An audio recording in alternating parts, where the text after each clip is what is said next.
सभी भक्तों को श्री शिवाय नमस्तुभ्यं। हर हर महादेव। ओम नमः शिवाय। जय महाकाल शिवाय नमः। ओम। तो हम आपके सामने प्रस्तुत है एक और अच्छा और सुंदर उपाय लेकर, जिसको आपको करना चाहिए। कैसे करना है आप सभी जानते हो कि कार्तिक में खीर का बहुत महत्व होता है। कार्तिक के इस महीने में खीर का बहुत ही महत्व होता है। तो इसी खीर से संबंधित गुरु जी ने बताए हैं हमको उपाय, और ये उपाय आपको कब करने चाहिए?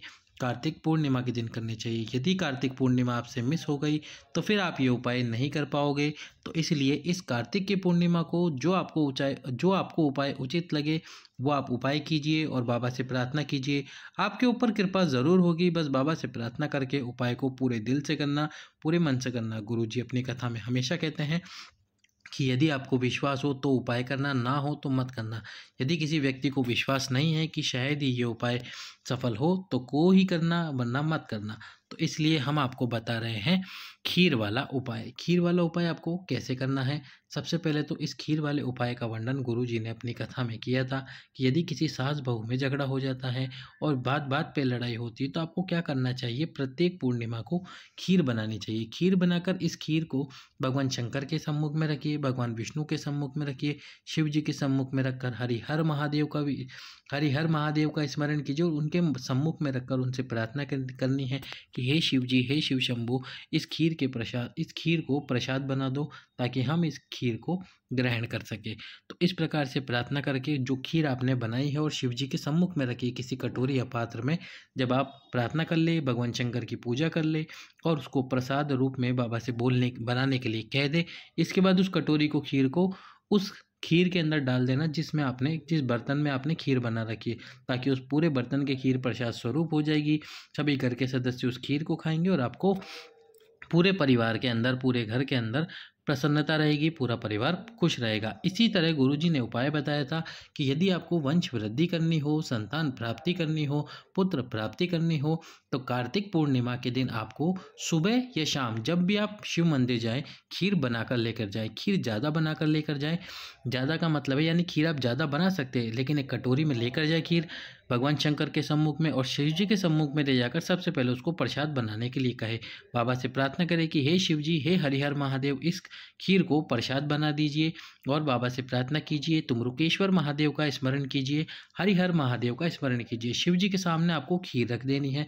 जब आप पूरी पूजा कर ले, भगवान शंकर के मंदिर में से जब बाहर जा रहे हो, यदि वहाँ पर भगवान विष्णु की मूर्ति, फोटो चित्र जो भी हो, उनके सम्मुख में भी उस खीर को रखिए। भगवान विष्णु से प्रार्थना कीजिए कि हे भगवान विष्णु, आप कार्तिक के इस पवित्र महीने में आपकी पूजा होती है, हम पर कृपा करें और इस खीर को प्रसाद बना दो। तो इस प्रकार से आपको दोनों भगवानों के सम्मुख में वही खीर रखनी है और खीर को रखकर प्रार्थना करनी है।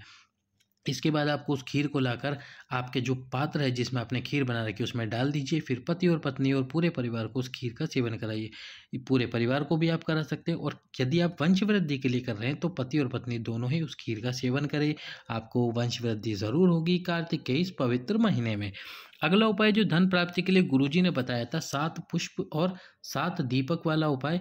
ये 7 पुष्प और 7 दीपक वाला उपाय गुरुजी ने धन के लिए बताया था। यदि धन के जीवन में आपके कमी चल रही है तो कीजिए इस उपाय को, पर उससे पहले हमारे चैनल को सब्सक्राइब करके, वीडियो लाइक करके शेयर कर दीजिए अधिक से अधिक लोगों के पास में। तो आपको क्या करना है, आपका जो रसोई घर है उसके अंदर जो भी आपका पानी का बर्तन है, पानी का पात्र है, वहाँ पर किसी पात्र के अंदर आपको 7 पुष्प, 7 फूल रख देने। इन 7 पुष्पों पर चंदन लगाना, इन 7 पुष्पों की पूजा करनी है। पूजा आप कैसे भी कर सकते हैं, चंदन लगाइए, अक्षत समर्पित कीजिए। इसके बाद 7 पुष्पों के सम्मुख में 7 दीपक आपको प्रज्वलित कर देने हैं। लंबी बात के दीप प्रज्वलित कीजिए घी के। इसके बाद में जब ये घी के दीप ठंडे हो जाए तो ये 7 पुष्प उठाकर अपने किचन में से उठाकर शिव मंदिर में जाकर शिवलिंग पे समर्पित कर दीजिए। शिवलिंग बहुत, यानी कि शिव जी का मंदिर बहुत दूर है, तो फिर आप यदि आसपास में बेलपत्र का वृक्ष है तो उस बेलपत्री के वृक्ष के नीचे रख दीजिए, यानी कि समर्पित कर दीजिए 7 फूल। इसके बाद में आपको यदि शिवलिंग पे समर्पित कराए तो भी एक ही फूल उठा के लाना है, बेलपत्री के वृक्ष के नीचे कराए तो भी आपको एक ही फूल उठा के लाना है। वहाँ से एक फूल उठा के लाइए और अपने घर में इस फूल को हमेशा के लिए रख लीजिए, यानी कि 1 वर्ष के लिए रखिए। किसी उस स्थान पर रखना जहाँ पर आपकी तिजोरी है, जहाँ पर आपका धन रखते हैं, वहाँ पर इस फूल को रखना। कपड़े में लपेट के रखो या किसी पात्र के अंदर रखो। बाबा की आपके ऊपर कृपा होगी और आपके घर में पूरे साल धन रहेगा। कर्ज बढ़ता जा रहा है तो कर्ज भी धीरे धीरे समाप्त हो ही जाएगा। तो कीजिए कार्तिक पूर्णिमा के दिन इस उपाय को। सभी भक्तों को श्री